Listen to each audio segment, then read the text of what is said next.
എന്നാലും നിന്നെക്കാളും നാണോ മാനോ ഉളുപ്പുണ്ട്. നിനക്കാണ് നാണവും മാനവും നാണോ മാനോ അല്ലല്ലോ, നാണവും മാനവും ഉളുപ്പും ഒരു ലെവലേശം താണ്ടിയിട്ടില്ലാത്ത ഒരു സാമാന്യ വളക്കമാണ് നീ. അപരാധം അതിനെപ്പറ്റിയിട്ട് എനിക്ക് അറിഞ്ഞൂടാ. അതിനിപ്പോ സെൽസത്ത് എടുക്കാനൊക്കെ പോയി കഴിഞ്ഞാൽ എനിക്കറിയത്തില്ല നീയാണോ സോഷ്യൽ മീഡിയയിൽ ആദ്യമായിട്ട് അപരാധം തുടങ്ങിയ വ്യക്തിയെന്ന്. പറ. പൊട്ടിക്കാൻ നമ്മളാക്കി കട മുതലാളിയെ ഷട്ടർ ഇടാക്കി ഇച്ചി പോടി. ഇതൊക്കെ നമ്മളിങ്ങനെ റിയാക്ട് ചെയ്ത് സോഷ്യൽ മീഡിയയിൽ ഇത് ചർച്ചയായി അവസാനം നമ്മുടെ ഗവൺമെന്റിന് ശ്രദ്ധയിൽപ്പെടും. അവസാനം നിന്റെ അക്കൗണ്ട് കൂട്ടും. അപ്പോഴേ ഞാൻ തിരിച്ചെടുത്തിരിക്കും. സന്തോഷമായില്ലേ തന്നെ?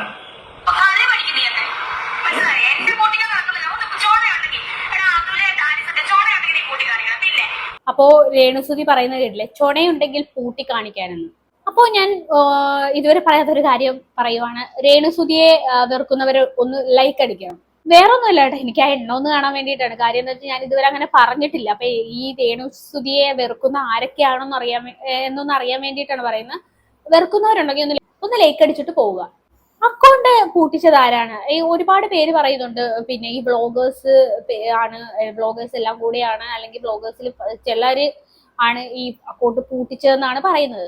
അഥവാ ഈ ബ്ലോഗേഴ്സ് ആണ് പൂട്ടിച്ചത് എന്നുണ്ടെങ്കിൽ, അങ്ങനെ പൂട്ടിച്ചതെന്നുണ്ടെങ്കിൽ ഒന്ന് നിങ്ങളൊന്ന് കമന്റ് ചെയ്യുക. അങ്ങനെയാണ് നിങ്ങളുടെ തോന്നൽ. രേണു ഈ ബ്ലോഗേഴ്സിനെ എല്ലാരെയും വെല്ലുവിളിച്ചിട്ടുണ്ട്. ധൈര്യം ഉണ്ടെങ്കിൽ പൂട്ടി കാണിക്കണം എന്നൊക്കെ പറഞ്ഞിട്ട് വെല്ലുവിളിച്ചിട്ടുണ്ടായിരുന്നു.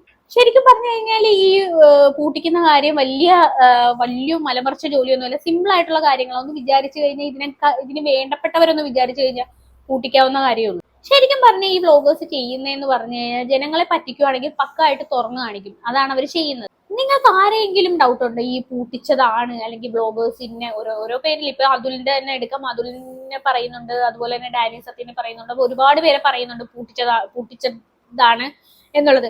നിങ്ങളുടെ ഒരു ഇതിൽ പറയും, നിങ്ങൾക്ക് അങ്ങനെ വല്ലതും തോന്നുന്നുണ്ട് ആരാണ് പൂട്ടിച്ചതെന്ന്, ഡൗട്ട് വല്ലതും ഉണ്ടെന്നുണ്ടെങ്കിൽ കമന്റ് ചെയ്യുക. ശരിക്കും പറഞ്ഞു കഴിഞ്ഞാൽ രേണുവിന്റെ അക്കൗണ്ട് ആരോ ഹാക്ക് ചെയ്ത് പേര് മാറ്റിയതാണ്. അനുശ്രീ പി എന്നും പറഞ്ഞ പേരും മാറ്റി വേറൊരു അക്കൗണ്ടും കൂടെ തുടങ്ങിയിട്ടുണ്ട് രേണുസുതിയുടെ പേര് വെച്ചിട്ട്, രേണുസുതി ഒഫീഷ്യൽ എന്ന് പറഞ്ഞിട്ട്. ഇപ്പം രേണുസുതിയുടെ ഏറ്റവും ലേറ്റസ്റ്റ് ഒരു ചർച്ചാ വിഷയം എന്ന് പറയുന്നത് ഈ സ്വർണ്ണക്കടത്തുമായിട്ട് ബന്ധപ്പെട്ട ഒരു കാര്യമാണ്.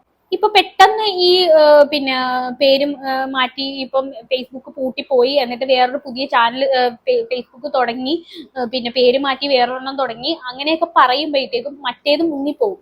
ഏത് സ്വർണ്ണക്കടത്തിന്റെ കേസ് ഈ ഒരു ഫേസ്ബുക്ക് അടിച്ചുപോയി, അതുപോലെ തന്നെ വേറെ അക്കൗണ്ട് തുടങ്ങി, അതുപോലെ തന്നെ വേറെ പിന്നെ പേരിൽ നേരത്തെ ഉണ്ടായിരുന്ന അക്കൗണ്ട് തന്നെ വേറെ പേരിൽ അനുശ്രീ പി എന്ന് പറഞ്ഞിട്ട് ഒരു അക്കൗണ്ട് ആയിരുന്നു അത്. അപ്പൊ അങ്ങനെയൊക്കെ ഉള്ള ഓരോ ചർച്ചാ വിഷയങ്ങൾ വരുമ്പോഴത്തേക്ക് ഈ ഒരു കേസ് അവിടെ മുങ്ങിപ്പോകും. ഈ ഷഫീന ബീവി ഒരുപാട് പേരുടെ വോയിസ് ക്ലിപ്പ് കൊണ്ടുവരുന്നുണ്ട്. ഒത്തിരി പേരുടെ വോയിസ് ക്ലിപ്പ് ഒരുപാട് പേര് ഇങ്ങനെ അയച്ചു കൊടുക്കുന്നുണ്ട് ഷഫീന ബീവിക്ക്. അതെല്ലാം ഷഫീന ബീവി എടുത്ത് റിയാക്ട് ചെയ്യുന്നുണ്ട്. പക്ഷെ എനിക്ക് ഡൗട്ട് തോന്നിയെന്ന് വെച്ചാൽ ഈ ഷഫീന ബീവി എന്തുകൊണ്ട് പിന്നെ ഇത്രയും സ്ട്രോങ് ആയിട്ട് ഇങ്ങനെ ഓരോരോ വോയിസുകൾ കേൾപ്പിക്കുന്നുണ്ട്, റിയാക്ട് ചെയ്യുന്നുണ്ട്, എല്ലാം ചെയ്യുന്നുണ്ട്. എന്തുകൊണ്ട് രേണുസുതിക്കെതിരെ ഒരു കേസ് കൊണ്ട് കൊടുക്കുന്നില്ല? പിന്നെ വേറൊരു ഡൗട്ട് എന്ന് പറഞ്ഞാൽ ഈ ഒരുപാട് പേര് ഷഫീന ബീവിക്ക് അയച്ചു കൊടുക്കുന്നുണ്ടല്ലോ ഈ വോയിസ് ക്ലിപ്പും കാര്യങ്ങളും ഒക്കെ. ആ കൊടുക്കുന്ന വ്യക്തികൾ എന്തുകൊണ്ട് പോലീസിൽ കംപ്ലൈന്റ് ചെയ്തില്ല? അല്ലെങ്കിൽ ഒരുപാട് തെളിവുകളും മറ്റേതും മറിച്ചതും എന്നൊക്കെ പറഞ്ഞുകൊണ്ട് ഒരുപാട് വോയിസ് വരുന്നുണ്ട്. അതെല്ലാം കൊണ്ട് ഇവർക്ക് ഡയറക്റ്റ് ഷഫീന ബീവിക്ക് കൊടുക്കുന്നതിനേക്കാളും നല്ലത്, അവർക്ക് കൊടുക്കണമെന്നല്ല പറഞ്ഞത്, പക്ഷെ അതിനേക്കാളും മുൻപ് നമ്മുടെ ഈ പോലീസ് സ്റ്റേഷനിൽ കൊണ്ട് പോലീസിനെ ഒന്ന് കംപ്ലൈന്റ് ചെയ്യുന്നത് നല്ലതല്ലേ? അതെന്തുകൊണ്ട് ചെയ്യുന്നില്ല എന്ന് ഞാൻ പലതവണ ചിന്തിച്ചിട്ടുള്ള കാര്യമാണ്. ഈ ഡബിൾ മീനിങ് വെച്ചിട്ട് ഒരു കാര്യത്തിന് ഒരു പുള്ളിക്കാരൻ കൊണ്ട് ഈ കേസ് കൊടുത്തിട്ടുണ്ടായിരുന്നു. നമ്മൾ അതൊക്കെ വെച്ച് റിയാക്ട് ചെയ്ത ഒരു കാര്യമാണ്. ഡബിൾ മീനിങ്ങിന്റെ ഒരു സംഭവം വന്നിട്ടുണ്ടായിരുന്നല്ലോ, മറ്റേ വടയുടെയൊക്കെ കേസ്. അതുപോലെ തന്നെ ഒരു വേറെ എന്തൊക്കെ ഓരോ കാര്യങ്ങളൊക്കെ വെച്ചിട്ട് പുള്ളിക്കാരൻ കൊണ്ടുവന്ന് പുള്ളിക്കാരൻ ഒരു വ്ലോഗ് ചെയ്തിട്ടുണ്ടായിരുന്നു. ഒരു പേപ്പറും കാര്യങ്ങളും, കേസ് കൊടുത്ത പേപ്പറും കാര്യങ്ങളൊക്കെ ആയിട്ട് ഒരു വീഡിയോ വന്ന് ചെയ്തിട്ടുണ്ടായിരുന്നു. അതുപോലെ പോയി കേസ് കൊടുക്കാൻ പാടില്ല ഇവർക്ക്? ഒരുപാട് പിന്നെ തെളിവുകൾ ഷഫീന ബീവിയുടെ കയ്യിൽ ഇരിപ്പുണ്ട്. എന്തുകൊണ്ട് ഷഫീന ബീവിക്ക് ഇത് ലീഗലി മുന്നോട്ട് പോയിക്കൂടാ? അതും സീരിയസ് അലിഗേഷൻസ് ആണ് ഈ രേണുസുതിക്കെതിരെ വന്നിരിക്കുന്നത്. ഷഫീന ബീവിക്ക് നിഷ്പ്രയാസം കൊണ്ടുപോയി കേസ് കൊടുക്കാവുന്നതേ ഉള്ളൂ. പക്ഷെ എന്തുകൊണ്ടാണ് പുള്ളിക്കാരി അത് കൊടുക്കാത്തതെന്ന് എനിക്ക് മനസ്സിലാവുന്നില്ല. അതൊരു കണ്ടന്റ് ആയിട്ട് വെച്ചിരിക്കുവാണോ എന്നും അറിയത്തില്ല. പൊട്ടിക്കാൻ വലിയ താമസമൊന്നും വേണ്ട, കുറച്ച് ചിക്കിളി അറിഞ്ഞാൽ. പക്ഷെ ഞാനായിട്ട് പൊട്ടിക്കില്ല, ഇത് നിയമപരമായിട്ട് പൊട്ടണം. അതിന് വേണ്ടിയിട്ടാണ് നമ്മൾ ശ്രമിക്കുന്നത്. മനസ്സിലായ രണാസുന? അല്ലാണ്ടത് ഞാനായിട്ട് പൊട്ടിച്ചു കഴിഞ്ഞാൽ അത് തീർന്ന് നീ വീണ്ടും അക്കൗണ്ട് തുടങ്ങാൻ അങ്ങനെ ഇങ്ങനെ. മറ്റത് നിയമപരമായിട്ട് നിന്നെ കൂട്ടണം. അതിന് വേണ്ടിയിട്ടാണ് നമ്മൾ പരിശ്രമിക്കുന്നത്. മനസ്സിലായ രണാസുനെ?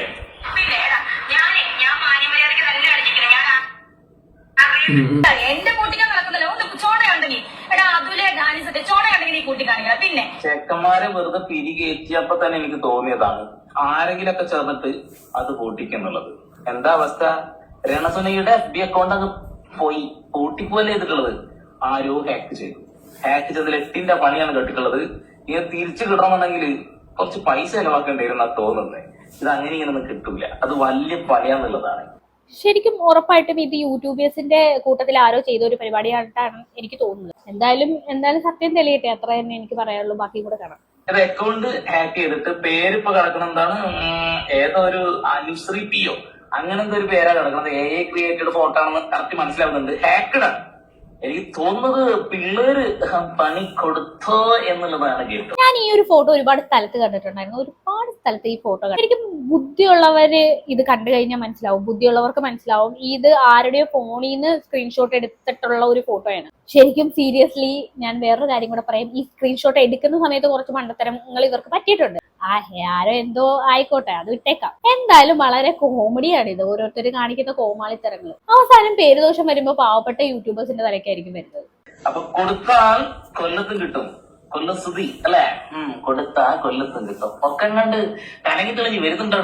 എന്തായാലും കൊല്ലത്തുനിന്ന് കിട്ടത്തുള്ളൂ ഇതുപോലുള്ള പരിപാടികളും പണികളും കാര്യങ്ങളും ഒക്കെ. തന്നെ ഇപ്പൊ ഒന്നും മിണ്ടുന്നില്ല ചേച്ചി. എന്ത് കാര്യം പറയാമെന്നുണ്ടെങ്കിലും സോഫ്റ്റാ. ചേച്ചിയുടെ ശരീരത്തിൽ സ്വർണമൊന്നും ഇല്ലല്ലേ?